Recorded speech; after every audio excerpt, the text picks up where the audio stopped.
Selamat pagi, pada kesempatan kali ini saya akan mempresentasikan hasil dari studi seminar saya, yaitu prinsip-prinsip penerapan desain biofilik pada lingkungan binaan. Dengan pembimbing Ibu Nita Dwi S3 dalam mata kuliah seminar arsitektur. Perkenalkan, nama saya Rafael Adrianlianto dengan NIM 18A10028. Isi dari konten ini sendiri yaitu mengikuti urutan dari proposal. Yang pertama ada pendahuluan, tujuan pustaka, metode penelitian, lalu penelitian itu sendiri, lalu diakhiri dengan kesimpulan dan saran.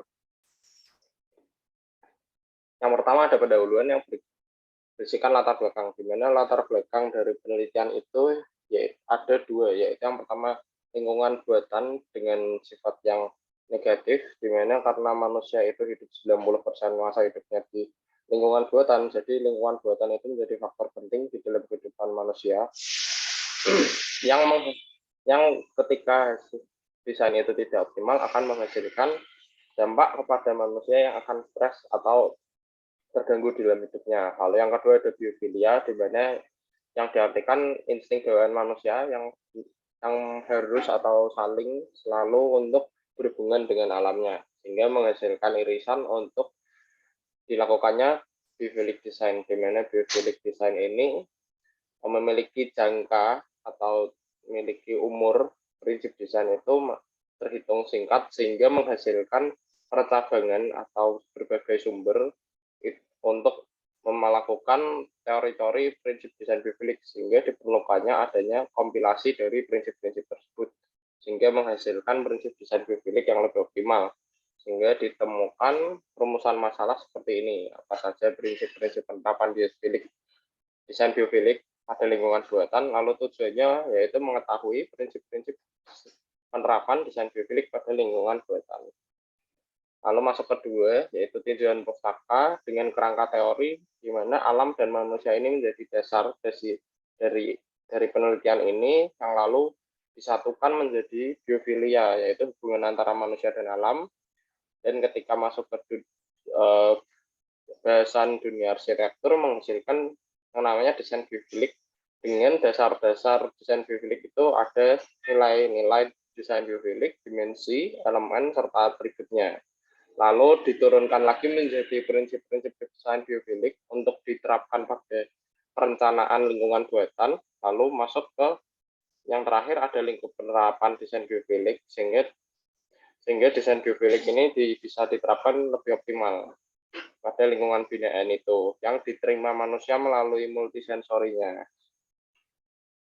Nah, lalu landasan teorinya ada yang pertama sejarah biofilia, di mana biofilia itu berarti kehidupan dan cinta yang bisa dijelaskan sehingga merupakan insting bawaan manusia untuk terkoneksi dengan alam melalui evolusi biosentris atau berpusat pada alam, di mana hal ini muncul ketika 12.000 tahun yang lalu manusia itu mulai untuk menetap atau karena memiliki sebuah agrikultural dengan skala besar.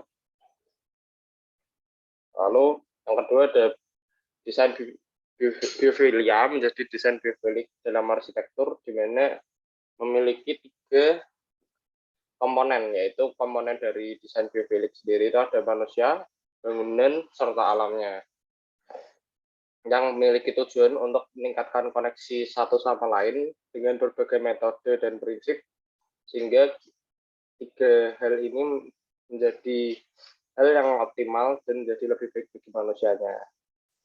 Lalu mengartikan alam sendiri di dalam desain biofilik itu memiliki batas.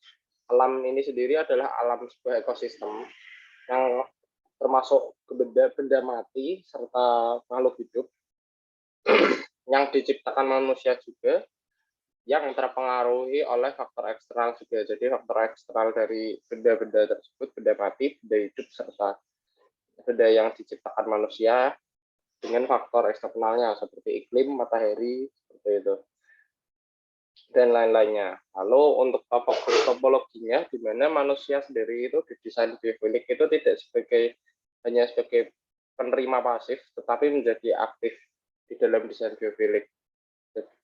Lalu nilai-nilainya ada 9, utilitarian, naturalistik, ekologistik, saintik, simbolik, estetik, humanistik, moralistik, dominionistik, dan negativistik. Lalu memiliki 2 basis dimensi dan 6 elemen. Lalu ada 5 batasan penerapan, di mana yang pertama itu diperlukannya identifikasi. Memiliki untuk mengetahui tujuan, respon yang diinginkan, serta hasil-hasilnya. Lalu yang kedua, strategi. Jadi sehingga setelah mengetahui tujuannya, diperlukan strategi untuk menerapkan dalam desain. Lalu yang ketiga, di strategi tersebut sendiri memiliki beragam cara untuk mencapai tujuan yang sama. Jadi memiliki variasi strategi yang bermacam-macam. Lalu yang keempat, dipentingkannya kualitas daripada kuantitas. Lalu yang kelima, diperlukan penentuan durasi terdampak terhadap suatu strategi yang sudah direncanakan. Lalu di yang terakhir ada multisensori, di mana manusia menerima desain biofilik itu melalui panca inderanya, yaitu rasa, penglihatan, pendengaran, perabe, serta penciuman. Lalu yang ketiga, metode penelitian. Metode yang digunakan yaitu konten analisis atau analisa isi dengan sifat kualitatif, dengan melakukan coding terhadap nantinya data yang telah terkumpul. Sehingga sumber-sumber data yang digunakan sendiri adalah sumber data tertulis, karena konten analisis sehingga diperlukannya sumber data tertulis, yang di sini itu diperlukan mencakup buku-buku biofilik dengan prinsip-prinsip desain biofilik di dalamnya. Lalu yang keempat ada penelitiannya. Penelitian yang dilakukan yang pertama yaitu dengan melakukan pengerucutan sumber dari berbagai buku yang telah ditemukan, sekitar 20 buku, lalu dikerucutkan menjadi 3 buku dasar yang memiliki prinsip-prinsip sumber yang bisa bersifat esensial atau menjadi sumber-sumber prinsip yang utama.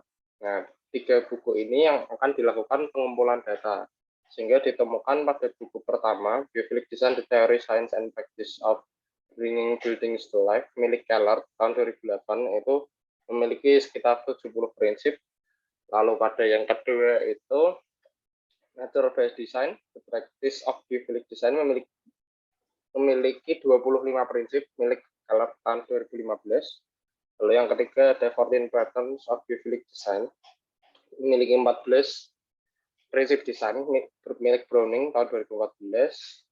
Lalu dilakukan konten analisis selanjutnya. Nah, dari setelah pengumpulan data atau mengetahui prinsip-prinsipnya, dilakukan analisa isi dengan 5 tahap. Yaitu yang pertama itu kategorisasi atau pengelompokan dari prinsip-prinsip yang sudah dikumpulkan dengan simbol warna, sehingga 3 buku itu dapat diketahui mana saja sumbernya.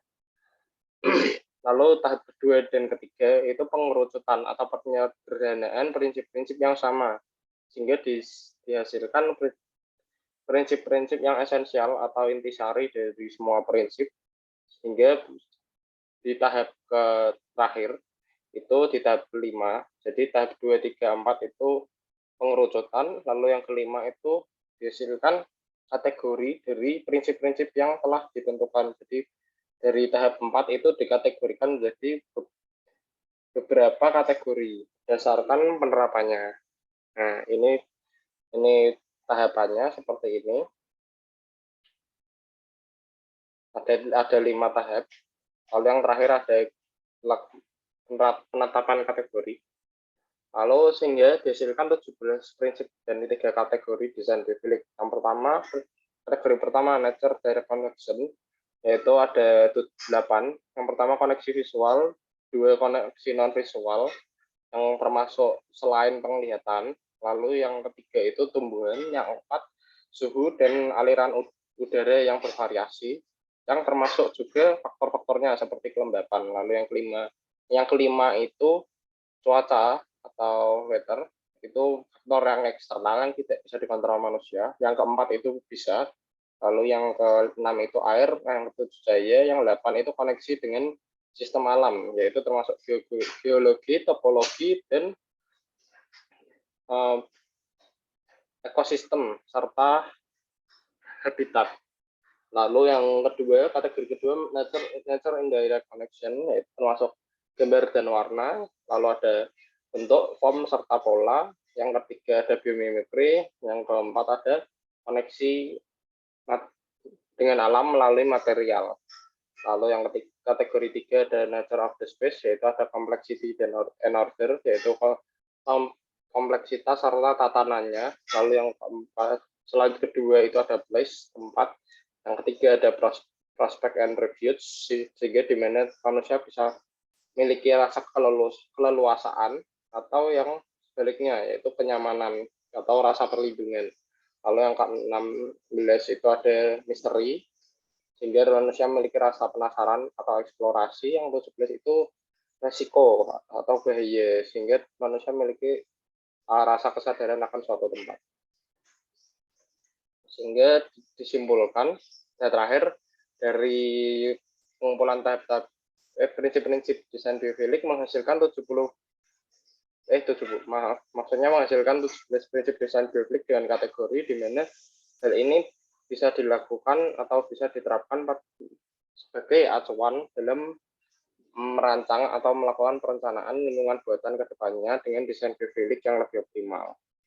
Untuk sarannya sendiri, desain biofilik itu akan selalu berubah-ubah atau selalu berkembang seiring berevolusinya manusia, sehingga desain biofilik itu diperlukan penelitian secara terus-menerus dengan jangka tertentu, jangka waktu tertentu, sehingga menghasilkan desain biofilik yang dapat meningkatkan kualitas hidup dari manusia itu sendiri.